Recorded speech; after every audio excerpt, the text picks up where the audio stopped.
नमस्ते सम्पूर्णमा।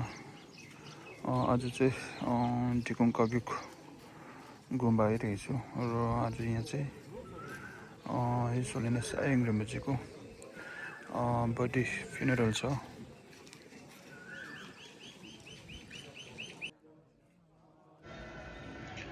परम पूज्य छोकजे आयङ रिम्पोचेको सानो परिचय। तिब्बती बौद्ध धर्मका अत्यन्तै आदरणीय लामा तथा धर्मगुरु हुनुहुन्थ्यो।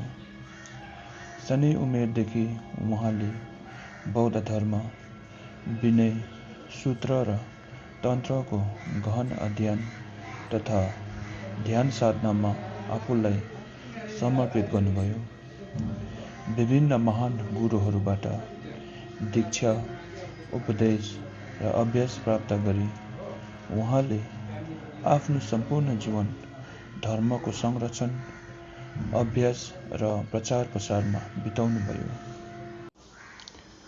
धर्म देशना र आध्यात्मिक मार्गदर्शनका साथै उहाँले विशाल मानवीय तथा परोपकारी परियोजनाहरूको नेतृत्व गर्दै असंख्य मानिसहरूको जीवनमा सकारात्मक परिवर्तन ल्याउन महत्त्वपूर्ण योगदान दिनुभयो। उहाँले अनेकौं देशमा धर्मदेशना, दीक्षा र आध्यात्मिक मार्गदर्शन प्रदान गर्नुभयो।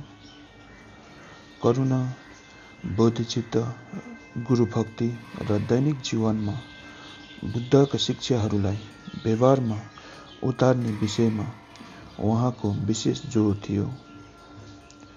उहाँका शिक्षाले हजारौं साधक र श्रद्धालुहरूलाई धर्म मार्गमा अघि बढ्न प्रेरित गरेको छ। रिम्पोचेले धेरै गुम्बा, धर्म केन्द्र र साधना कार्यक्रमहरूको विकासमा योगदान पुर्याउनुभयो। उहाँको सरलता, विनम्रता, अनुशासन र सबैप्रति समान करुणाले उहाँलाई विश्वभरका अनुयायीहरूबीच प्रिय बनाएको थियो। रिम्पोचेले एसिया, युरोप, अमेरिका लगायत विश्वका धेरै देशहरूमा धर्मदेशना प्रदान गर्नुभयो। उहाँले हजारौं साधकहरूलाई फवा, बोधिचित्त, करुणा, गुरुयोग तथा महायान र वज्रयान बौद्ध धर्मका गहन शिक्षा प्रदान गर्नुभयो। उहाँको शिक्षण शैली सरल, स्पष्ट र व्यावहारिक भएकाले संसारभरका श्रद्धालुहरूले उहाँलाई अत्यन्तै श्रद्धा र सम्मानका साथमा स्मरण गर्छन्। धर्मदेशनासँगै उहाँले शिक्षा, स्वास्थ्य, सामाजिक सेवा तथा विपन्न समुदायको उत्थानका लागि विभिन्न मानवीय र परोपकारी परियोजनाहरू सञ्चालन गर्नुभयो।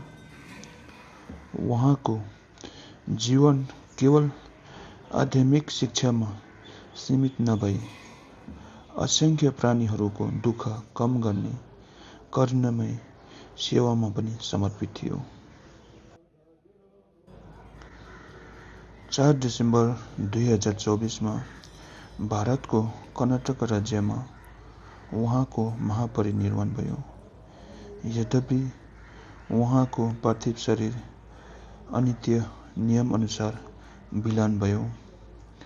उहाँले प्रदान गर्नुभएका अमूल्य धर्म उपदेश, करुणा र ज्ञानको प्रकाश विश्वभरका शिष्य र श्रद्धालुहरूको हृदयमा सधैँ जीवित रहनेछ। परम पूज्य छोकजे आयङ रिम्पोचेले आफ्नो सम्पूर्ण जीवन बौद्ध धर्मको संरक्षण, करुणाको विस्तार र सबै प्राणीहरूको कल्याणमा समर्पित गर्नुभयो। उहाँको अनुपम योगदान सधैँ स्मरणीय रहनेछ। उहाँको पवित्र आत्माले उत्तम गति प्राप्त गरोस् र उहाँका धर्मकायाले अनन्तकालसम्म संसारलाई मार्गदर्शन गरियोस्। ओम मानी पेद्मे हुँ।